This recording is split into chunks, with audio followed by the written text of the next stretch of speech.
Let's get started. Let me know, Assistant or Deputy City Clerk, when we can get started. Look, I'm like very anxious to hit this gavel. It's power. Good.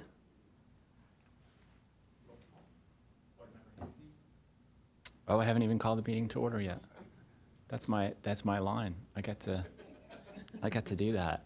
Well, good afternoon, everyone. This is the regular meeting of the San Diego Water District Board of Directors. I'm going to call this meeting to order.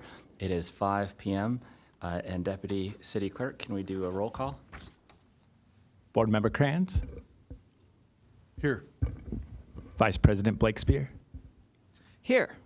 President Mosca. Present. Let the record show 3 members present with Board Member Hensy and Board Member Lyons absent. All right. Did you want to say anything about the stipend that we received? Oh, yes. And pursuant to San Diego Water District Resolution 89-07, all board members receive an independent stipend of $100 for convening the board meetings. Excellent. Please join me in the Pledge of Allegiance. Pledge allegiance to the flag Of the United States of America, and to the republic for which it stands, one nation, under God, indivisible, with liberty and justice for all. We don't have any special presentations or proclamations today. Do we have any oral communications? Anybody here from the public that wants to address this body? We do not. All right, and we didn't have a closed session, so nothing to report in that item. And are there any changes to the posted agenda? Board President, there is a minor change to item 10A in the amount received, which will be explained further when the staff report is given. All right, well, thank you for that clarification. And then we have the consent calendar before us. Any changes to the consent calendar? There are none. All right, and we don't have any public comment on the consent calendar, so we have 4 items in the consent calendar. We'll take this as one motion if the body so chooses. Do we have a motion? Move approval. We have a motion Second. and a second. Let's vote.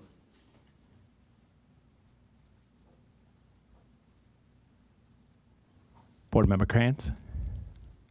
Oh, I don't have on the floor, I think he wants you to vote with your voice. and it's not saying anything here. He wants you to We're not just, clicking into the pushing buttons of things. He just wants you to say yes or no. With your voice. Sorry, yes. Vice President Blakespear. Yes. President Mosca. Yes. Let the record show the vote carries 3-0 with Board Member Hensy and Board Member Lyons absent. Perfect. All right, let's move on to item number 10A, which is our only action item, and it's acceptance of $86,657 from the San Diego County Water Authority Metropolitan Water District rate case settlement. And our finance manager, Mary Kanzuga, is going to take this item. Thank you, President Mosca and members of the board. In February 2021, the San Diego County Water Authority Board of Directors distributed a rebate of $44.4 million to its 24 member agencies. The funds were for legal damages and interest payments stemming from a decades-long case by the authority to compel the Metropolitan Water District to set legal rates and repay overcharges. Having won critical issues covering the 2011 to 2014 time period, the Water Authority Board determined that its member agencies would receive the funds in proportion to their municipal and industrial water purchases during that time period. San Diego's share was $368,000. Next slide. The board directed that the refund be used to offset rate increases as the district's water rate study was underway at the time. A second check for $366,000 was received in October, and this time the board directed that the funds be used to offset expenses related to the joint facilities master plan projects. Next slide. In June, a third payment of $86,657 was received. Staff had already prepared this report for your consideration when a fourth payment of $3,400 was received just this week, hence the amended item before you today. Once again, staff considered allocating the funds to the Rate Stabilization Fund. The first refund was used for this purpose, and the water rate study has since been completed, and rates were set for 2022, 2023, and 2024. Staff also considered offsetting the Joint Facilities Master Plan CIP appropriations, which is the second largest expense for the district. The board had already approved the second refund to be used for this purpose. So staff considered funding the short-term long Lake Hodges improvements, thereby offsetting the costs of local water. Next slide, please. The staff recommendation is to add the funds to the current appropriations in the local water expenditure account so they can be used to pay the district's share of short-term Lake Hodges repairs. The dam was recently drained to 275 feet, and an assessment of the immediate repairs was completed. The district's share of costs per the annual operating plan have risen slightly to over $1 million. Because these repairs are considered to be of a maintenance nature, staff has been including them in the operating budget as part of the local water costs. Allocating the refund to the local water account to pay for immediate repairs to Lake Hodges would be the most immediate and equitable way of distributing the funds to district customers for them to benefit. Lake Hodges water is the most economical of the district water sources. Therefore, bringing the dam back to its fullest capacity is of paramount importance. This concludes my presentation, and staff will await direction from the board on how to appropriately use the funds. Thank you. Well, thank you for that presentation, and I'm going to call on Vice President Blakespeare. I support it. It seems like a good idea to start to eat away at that $1 million bill that's coming due, if that's really what it's going to cost, and hopefully we won't have to do it all on the backs of ratepayers in an ongoing way, so I support it. All right, is that a motion? Absolutely, it's a motion. I make a motion that we approve staff recommendation. Second? All right, we have a motion and a second.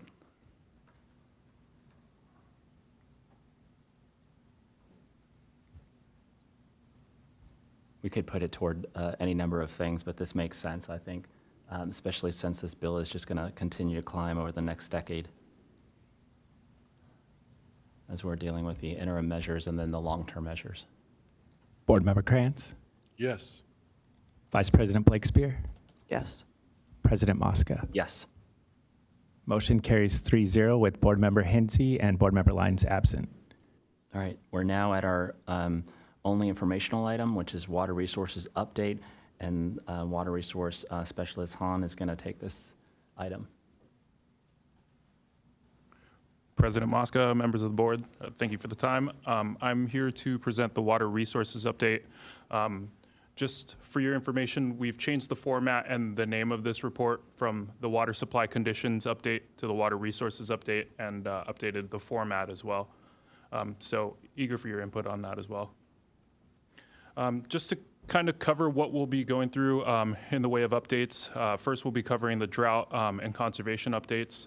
Then we'll move on to our various supplies. Third, we'll move on to the demand, and then also cover some policy updates at the end. So kicking off with the news, the U.S. Bureau of Reclamation released the Colorado River Basin August 2022 24-month study and announced urgent actions to improve and protect the sustainability of the Colorado River system. That was on August 16th. As a result, the reclamation will operate Lake Mead in its first ever level 2A shortage condition in 2023.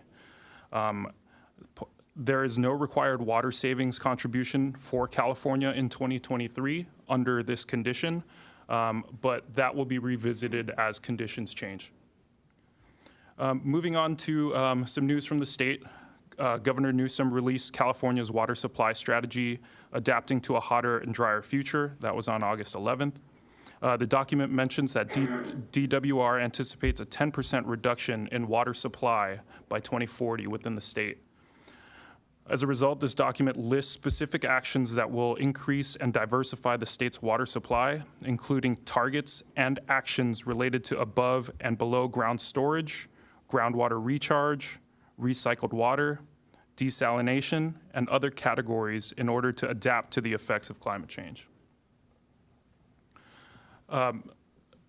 Moving on, Governor Newsom also convened a meeting with the state's largest water agencies. On the PowerPoint slide, you can see on the top right-hand side a photo of Governor Newsom, State Board Chair Esquivel, and also Sandy Curl, the General Manager of San Diego County Water Authority.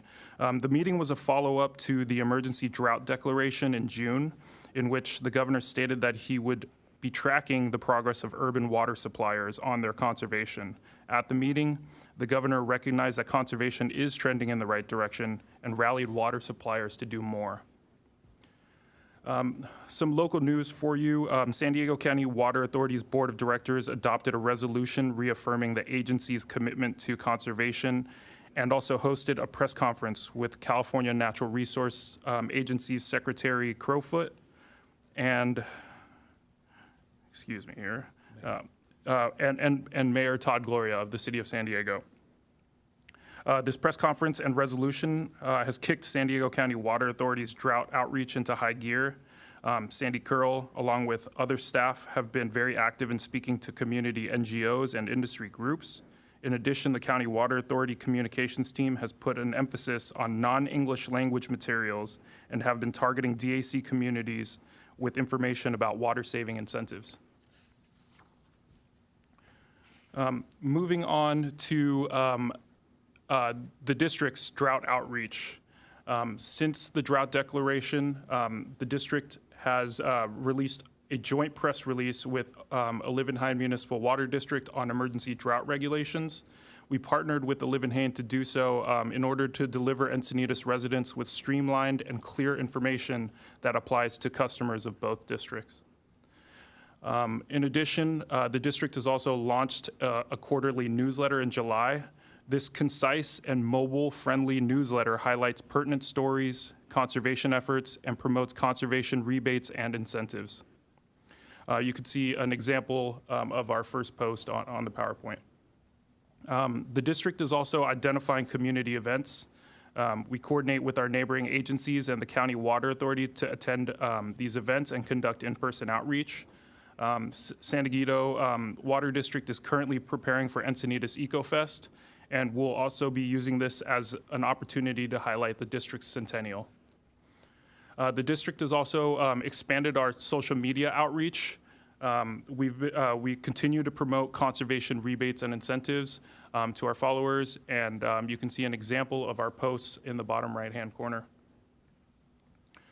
Moving on to the supply side, we'll first cover the imported supplies from the Colorado River. The precipitation in the Colorado River headwaters is currently 89% of the 30-year median. The level at Lake Mead is currently at 1,041 feet. The power pool elevation is 950 feet. This is the elevation in which hydropower can no longer be generated at Lake Mead. And then 895 feet is what's referred to as dead pool, when the reservoir can no longer make water deliveries downstream. The elevation is at its lowest point since the reservoir was filled in the 1930s. This is an alarming situation for much of the American Southwest. We're very happy to see federal funding, which will be discussed later in the presentation. Moving on to the imported supplies from the State Water Project. The precipitation in the headwaters is currently 77% of the average year. Lake Oroville, the primary supply reservoir to the State Water Project, located north of Sacramento on the Feather River, sits at approximately 62% of historical average. Diamond Valley Lake, further south, owned by Metropolitan, located near Hemet, sits at approximately 87% of historical average. And Lake Skinner, located near Temecula, provides treated water to Riverside in San Diego County, sits at approximately 82% of capacity. Moving on to local supplies, Lake Hodges currently sits at 13.8% of capacity. This is partially due to the emergency repairs being made to the dam. And also San Vicente Reservoir, located east of Scripps Ranch, sits at approximately 54.2% of capacity. Moving on to the demand update. I'll preface our discussion on demands by mentioning the district's history of successful conservation. The graph on the right contains a trend line which shows how much the customers have conserved over the past 22 years. In the first chart on the left, you can see the progress of the district in comparison to regional and statewide numbers in terms of total potable production. This is the formula that the state reports out in their monthly updates. However, this formula does not account for changes in population and includes potable water produced for non-residential uses as well. As a result, we've provided some numbers in using residential gallons per capita daily. So you can see that the average San Diego customer is taking steps to conserve water. And for reference, in 2013, the residential gallons per capita daily figure in our district was 189. So we've made substantial gains in conservation. The district's frequency on conservation rebate and incentives applications have been in decline since the last drought. However, staff has been doing extensive outreach, and we have seen an increase in applications for these incentives since July, which also coincided with the district declaring the level 1 with our additional demand reduction measures. In August, we've seen a substantial increase in water waste work orders. As always, every notification and complaint is investigated and followed up until the leak repair has been verified. And then moving on to a policy update. An update about the state budget for fiscal year 22-23. The administration and legislature will be working to define the funding categories and amounts through the budget trailer bill process by August 31st, which is the end of the legislative session. Some of that funding that has been announced includes $2.8 billion over multiple years to support drought resilience and response, $100 million for dam safety, which we welcome very much, $180 million for water conservation projects, which we're happy to see as well. Staff will continue to track how these monies are allocated. Moving to the legislative front at the state, 2 bills for you in this update. AB 2142 is the income tax exclusion for turf replacement monies received through turf replacement programs. This bill has passed the Senate Appropriations Committee on August 11th and moves to the Senate floor. If passed there, we'll move to the governor's desk. The next bill will be SB 1157. This is the Water Use Objectives Bill. This bill lowers the indoor residential recommended standard from 50 gallons per capita daily to 42 gallons per capita daily by 2030. The standard will be part of the urban water use objective mentioned later in this report. And the bill passed Assembly Appropriations Committee on August 11th and moves to the Assembly floor. On the federal legislative front, we have the passage of the and signing of the Inflation Reduction Act of 2022. We're very happy to see that $4 billion to mitigate impacts of drought in reclamation states, with priority given to Colorado River Basin states, was included in that package. And then a brief regulatory update for you from the state is SB 606 or AB 1668, or what is referred to as Making Conservation a California Way of Life. This bill sets individual volumetric standards or urban water use objectives for urban water suppliers. This includes performance measures or actions to be taken by water suppliers. The State Water Resources Control Board held a workshop earlier today on proposed water loss performance standard regulations earlier today. The formal rulemaking process is ongoing, and the State Board has shared that they anticipate it to end by the end of this year. And so we'll have a very clear idea of what amounts we will have to conserve in order to comply with this regulation.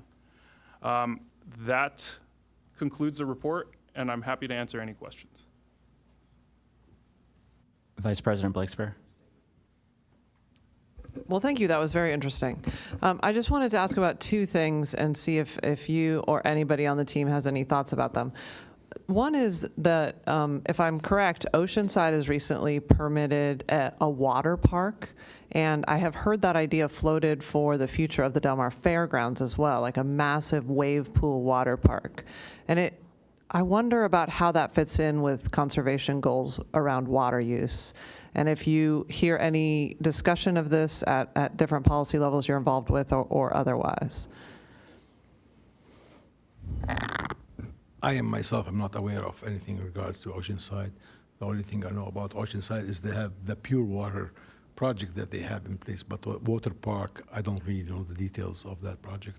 Okay, but I mean, in maybe a higher level policy way, if there's you're involved in any discussions about the prioritizing of use for agriculture, for people, for, the various uses of water, and if There yeah. are several legislations now that in the mill, some of them have to do with indoor use, some of them have to do with landscape, and others that has to do with the agricultural part. But we have not yet come to a conclusion of all these legislations that are in place. But we are involved in providing the information and data to the state in order for them to kind of figure out where we stand among the other agencies. If Okay. that is, I'm hoping I'm understanding your question. Yeah, I'm basically asking like the larger question because you're deeply involved in the water world. So I'm Yes. just basically, I know we are obviously currently not involved in the Oceanside project or Yeah. that you would know about it. But I wonder if it comes up in conversations that you're involved in. And then, yeah, go ahead. Yeah, I'll just say that from the policy perspective, there hasn't been any specific discussion on those types of operations.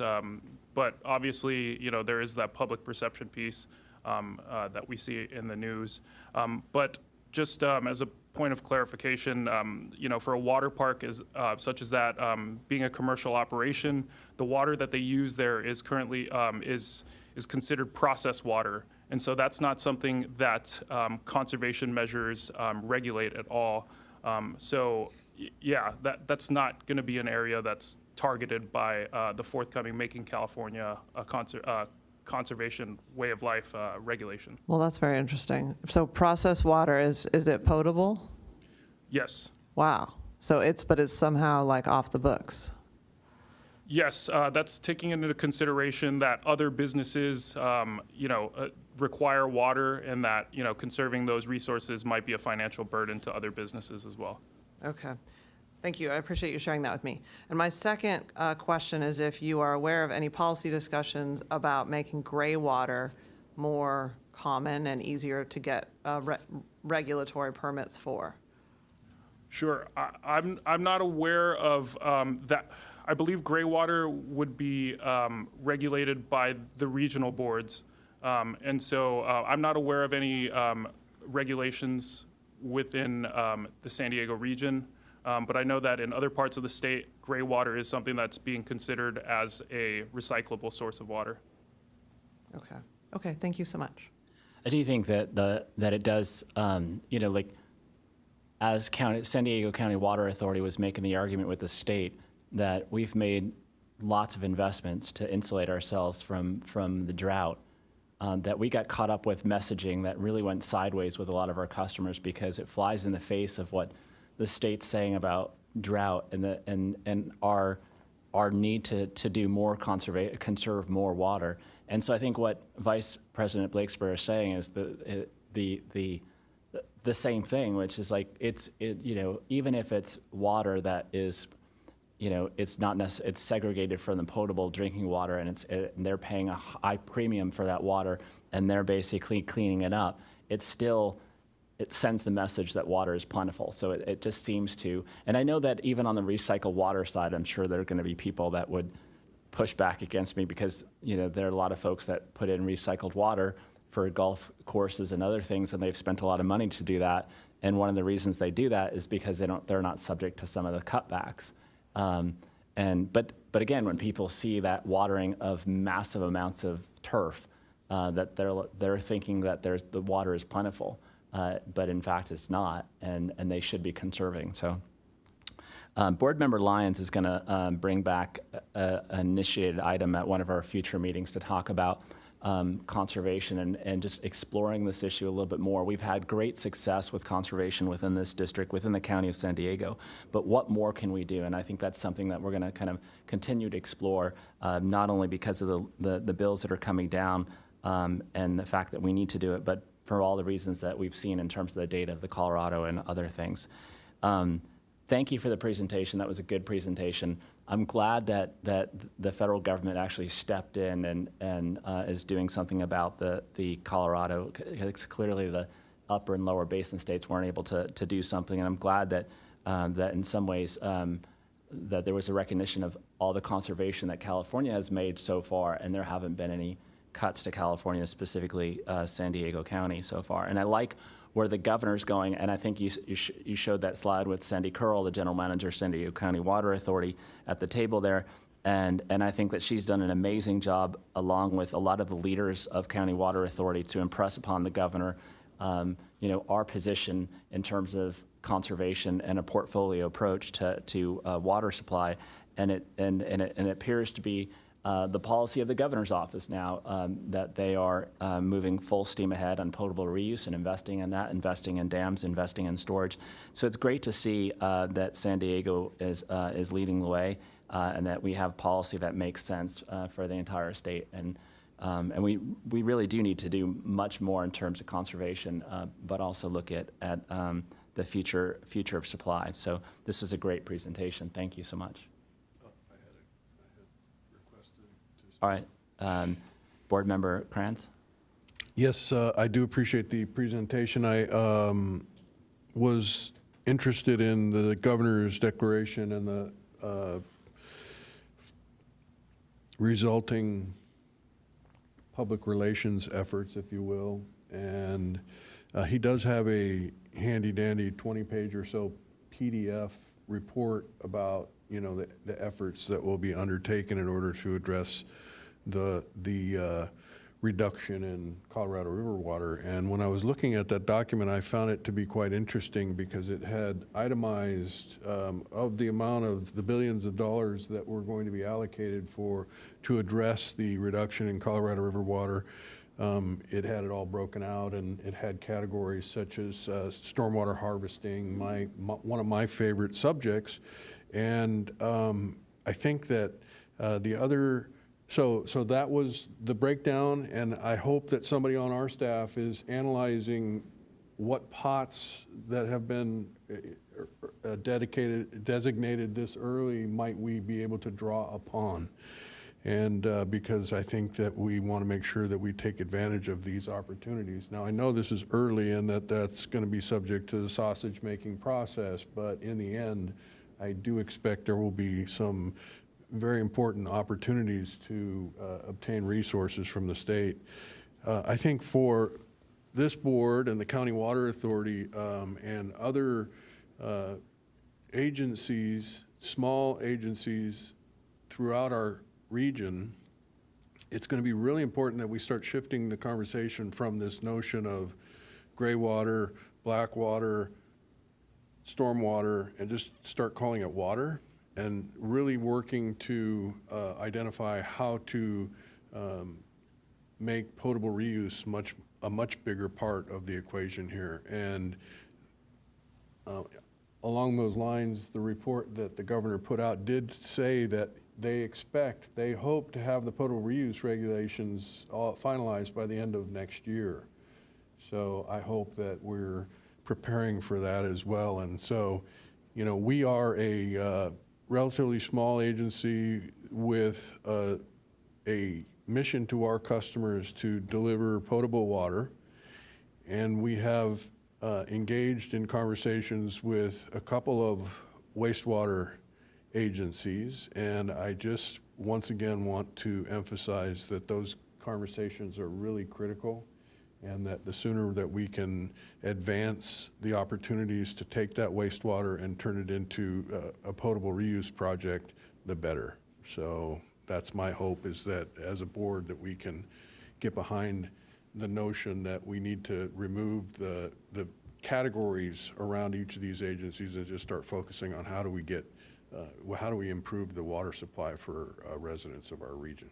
Thank you. All right, any other comments? We'll receive and file this report. Thank you so much. And then lastly, we have our general manager update report. Maybe you may even want to talk about what Board Member Krantz was mentioning in terms of potable reuse. Do you have any updates? Not to put you on Yes, the I spot, can, but I any can update? start talking about that. We're working, as you know, peers with Encinitas and San Alejo on a regional project for portable reuse. Encinitas has been taking some actions together with San Alejo on the pilot testing plan that they have in place. They were able to get $800,000 of grant in order to support that effort. As for the direct potable reuse regulations, the expectations is they will be coming out soon, and that might help with the cost of these projects in the future. And so we're anticipating that we will, by that time, when the pilot testing has been done, and we can maybe move over to the next step, which is define what the project is, and then you have to go through the environmental aspects of it, and then start figuring out the funding that will be needed for the One North project. That's the name that's being given to it at this point in time. But that's where we are with that process, and we're moving forward, and we continue to coordinate with both agencies. All right. It's the project that's called One North Water, that's what it's called? Yes. It involves both of our wastewater agencies, San Alejo and Encina Wastewater, basically turning the wastewater into potable reuse, and hopefully one day they're jointly connected and using all of the assets of both facilities. And there's other also districts that are part of the team that will be involved in that, like Carlsbad and All the member agencies of yeah. the particular wastewater facility. Wasn't that the organization that we, as a district, didn't join? No, we attended the meeting, and that's where Encinitas is moving forward. There is some questions about who is going to be joining, but we, as San Diego Water District and City of Encinitas, we were sitting on that table with the discussion. Maybe it's a different group, but there was a group of the small districts that. You might be referring to the alliance group that was Santa Fe Irrigation District, Olive and Hain, and a couple of other agencies. correct. Yes, this is before my time, but my understanding, no, we did not join that. And to Vice President Blakespeare's comment about the wave pool, if you haven't watched John Oliver's Last Week Tonight about water, I strongly recommend it. It was a very enlightening show. He's quite profane, so if you're got gentle ears, you probably don't want to watch it, but it was pretty amazing, some of the information that he brought forward in that show. No, it's probably been about a month. So you can, he's got YouTube channel, and you can dial it back up, but it was his trademark sense of humor, British sense of humor, and poking fun at some of the things that we're doing about water. Serious stuff. Okay. One other item I'd like to bring to your attention is Lake Hodges. As you most probably passed by Lake Hodges, and so the level of water over there is really at 274, which is 40 feet below the spill elevation and 20 feet below the DSOD, or Department of Safety of Dams restriction. The contractor is starting doing the work in order to do repairs, the concrete, the deteriorated concrete, and the rebar in that area. There was another dive inspection that was conducted last month by the City of San Diego. There has not been any critical findings, but there were significant findings. And when they refer to significant findings, that means there has been some concrete spalling, and together with some rebar that is exposed. So, but no action has been taken in regards of the repair method for that. Hopefully they will be working on something within the next month in order to do those repairs. If a committee which will form, the technical committee has been formed from the district, our district, and Santa Fe Irrigation District, County Water Authority, and City of San Diego, in order to discuss the technical aspects of it, ensure the control of the cost, and at the same time ensure that all the repairs are done before the end of the summer, sometime early, before the winter season starts, so that we can collect the runoff that might be coming through our winter season. We are setting up a tour of the Lake Hodges Dam with City of San Diego on September 13th at 9 a.m. Once that is finalized, I will make sure that you guys will have it on your agenda if you would like to join us. President Mosca and Director Lyons will be joining us on that day, so we'll extend that invitation to you. And in that meeting, we will just go over the project. There's nobody who's going to be able to enter into the dam because they have some issues with the bats inside and the droppings. They're trying to get some kind of permit in order to clean it up. So, but we will send that to you. September 13th at 9 a.m. That was after the fact that they actually took our general manager from San Diego County Water Authority through that tour, and she was victimized by the bats. Yeah, she had to dress up there. Yeah.